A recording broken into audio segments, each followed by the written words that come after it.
Ok. ¿Alguno de los dos puede hacer la claqueta? Sí. Perfecto. Yo ya... Hola, buenos días, ¿cómo estás? Hola, buenas, ¿qué Yo tal? les Bien. pregunté por qué haces cine, por qué eres actriz.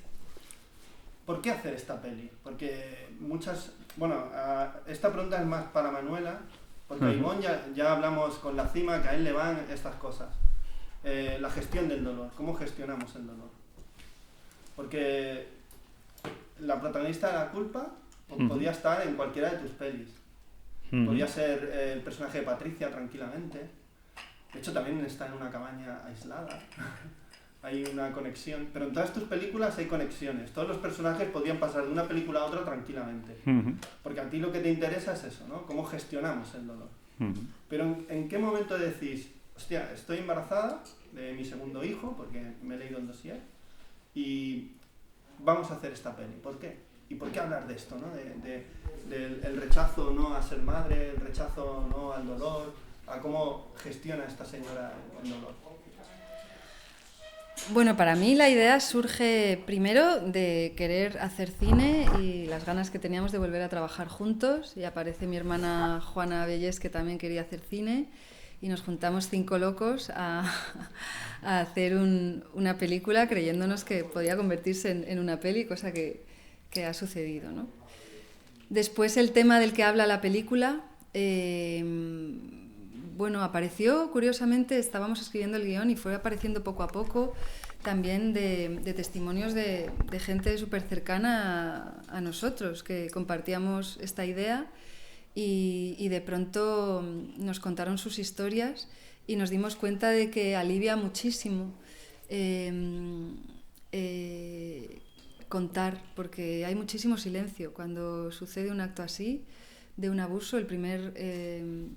La primera emoción que aparece es la culpa, es muy común, y ahí la culpa es la que te bloquea, la que te hace negar también lo sucedido hasta el punto de que no eres capaz de encima poner la atención en el agresor y ver que es una violación.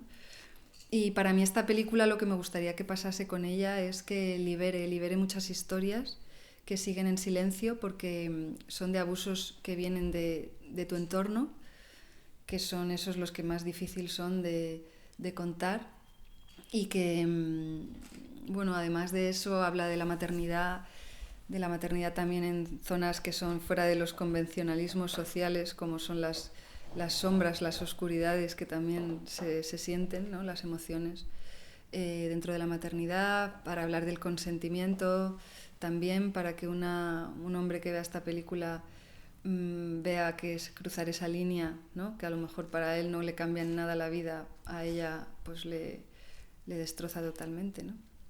Ahora esta pregunta es para Ivonne. La manera de filmar esto parece una peli muda en muchos sentidos, apenas hay diálogos, es solo un personaje en un entorno completamente hostil para ella, porque no es su entorno. Y además la violación la vemos y queda grabada. Es muy interesante eso, porque luego esa grabación también se convierte en el verdadero leitmotiv de la historia. ¿Seré capaz de enfrentarme a esto? ¿Seré capaz de volver a ver estas imágenes que casualmente o accidentalmente se han grabado? Hostia, es muy interesante en ese sentido. Es una película como muy artesanal, como lo eran al principio del cine, ¿no? Donde la imagen y lo que se mira y lo que no se mira es lo importante, ¿no? El diálogo. Sí, de hecho en el guión que hemos trabajado los dos, y luego incluso en montaje, ¿no? De cosas que hemos quitado, hemos quitado escenas de diálogo. O sea, lo que hemos querido ha sido intentar silenciar al máximo la película. O sea, si hubiéramos podido conseguir ya dejarla muda, hubiera sido la leche, ¿no? Pero de hecho hay minutos de película totalmente en silencio, ¿no? Que a la vez era un gran reto para nosotros, porque cómo consigues hacer que el espectador quiera seguir viendo esta historia, ¿no? En un paisaje con un personaje que simplemente deja pasar el tiempo y que no habla con nadie, ¿no? Era muy, muy difícil, ¿no? Entonces, crear qué escenas tienen que entrar en la historia para que se vaya generando un interés en esa película, pues era algo complejo y que creo que nos ha salido bien. Yo estoy muy contento de todos los minutos de silencio de la película y de cómo evoluciona a nivel emocional en el espectador ese silencio, ¿no? Por lo que dices, tenías tus verdaderas dudas de que eso funcionase, ¿no?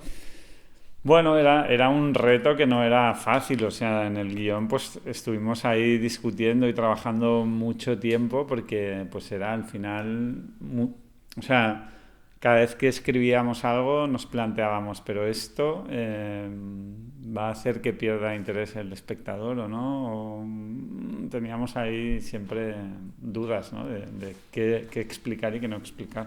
Es que es un silencio muy ruidoso, ¿no? El sonido. El ruido que va por dentro. El ruido que va por dentro cuando te sucede algo y tú quieres escapar de ti, ¿no? De tu trauma y te lo llevas contigo al final, porque el ruido de dentro es el que más duele. Y luego según qué acciones o qué cosas hace el personaje, ¿no? En realidad sin decir nada la acción está diciendo mucho, ¿no? Dónde va o dónde le llevan lo que hace, ¿no? Cuidar a un conejo de forma amorosa, ¿a dónde te lleva eso, ¿no? O sea que hay muchas cosas así metafóricas en la película a nivel visual que te llevan a muchos lugares, ¿no? A nivel de reflexión. Yo ahora que cuando estaba hablando con Luis y este momento que hemos estado aquí esperando y tal, me acordaba del Gran Silencio, un western de nieve, sí, donde apenas se habla, y de Sergio Corbucci, sí. Y me acordaba de eso, ¿no? Yo digo, hostia, en realidad es un western crepuscular, ¿no? De una señora que se encierra en sí misma porque tampoco sabe hacerlo de otra manera. Y yo le decía a Luis, es que yo tenía un amigo psiquiatra y nos decía que nunca juzguemos cómo gestionamos el dolor, porque todas las formas posibles son humanas y forman parte de la persona. No puedes juzgar nunca eso, porque quizá tú haces cosas más bárbaras, ¿no? Cuando te ocurra. Claro, y desde fuera es muy fácil decir al otro lo que tendría que haber hecho, a tiempo, en el momento, ¿no? Es como ya... Pues... Sin haberlo vivido, que de alguna manera sí que en el guión hemos introducido eso, que el público en momentos casi le provocamos a que prejuzgue, porque creemos que es lo que no hay que hacer, ¿no? O sea, prejuzgar a una víctima. Una víctima es una víctima y la tienes que acompañar y la tienes que cuidar. No puedes estar juzgando si las acciones que hace con lo que le ha sucedido o a posteriori son buenas o malas. Es que es una víctima que está pasando un dolor y que hay que acompañarla, ¿no? Y cuidarla. Que aunque la naturaleza decías que es aparentemente un sitio para ella difícil, inhóspito, acaba siendo su casa. La naturaleza y la cabaña en ese momento simbolizan a su madre. La naturaleza es la madre y la cabaña es la barriga de la madre. Donde ella está evolucionando para... En cierto modo hay momentos que me recordaba a Titán, esta película donde esta señora o señor raro se queda embarazada de un coche, ¿no? Es como negar algo que está sucediendo, ¿no? Siempre. O negar una realidad que te está sucediendo y está sucediendo dentro de ti, ¿no? Que eso es aún más loco, ¿no? Y es muy interesante que ella cuando entra en el cine vea a Madre, que también es un personaje aislado, que está viviendo un dolor, ¿no? Es interesante cómo esas dos películas en las que tú has estado tienen ese diálogo. Se estrena el Día de la Madre, la película, el 6 de mayo. El 6 de mayo estrenamos. Pero es otra madre, ¿no? Es otra de hecho, madre. hay que quitar un poco también esa idea de la madre protectora. La madre puede ser muchas cosas. Claro, sí. ¿No?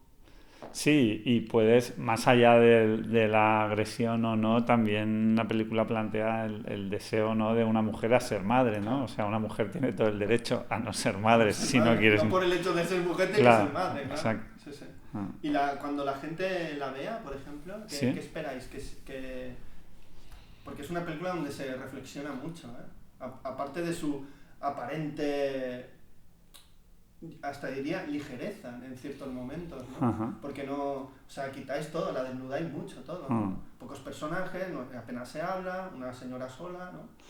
Bueno, aspiramos a que salgan del cine, se vayan a un bar, ¿no? Se tomen unas cañas y no paren de reflexionar y de hablar sobre lo que han visto, ¿no? Es lo que nos gusta a nosotros cuando vamos a ver una película, ¿no? Pues que nos provoque reflexión, hablar de un tema que nos ayude a entender mejor una problemática, ¿no? Y es lo que hemos intentado hacer con esta peli.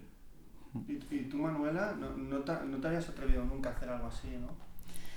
Hombre, yo creo que es lo más, sí, desde luego es el máximo reto al que me he enfrentado como actriz y como... Tanto física como psíquicamente, ¿eh? Sí, todo. O sea, para mí ha sido muy, muy bestia, a la vez que muy reconfortante por cómo está hecha, ¿no? Porque el poderla hacer de esta manera, con familia y también arropada, pues claro, de otro modo nunca hubiera sido posible, ni yo hubiera sido capaz, ¿no? En otro contexto, con un rodaje normal.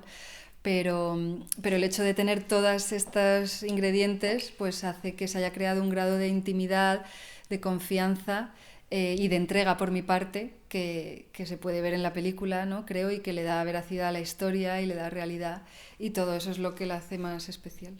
Si tuvierais que relacionar vuestra película con alguna que yo haya visto o la gente haya visto para decir, mira, los tiros van por ahí, ¿cuál sería? ¿Os vendría una ahora? ¿O cuando la estáis preparando tenéis alguna peli así referente, alguna canción?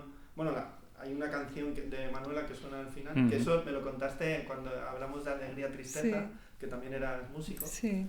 Entonces... Pues la verdad es que no nos hemos inspirado en ninguna película. Ha sido como algo muy sacar todo de aquí y improvisar y jugar y no...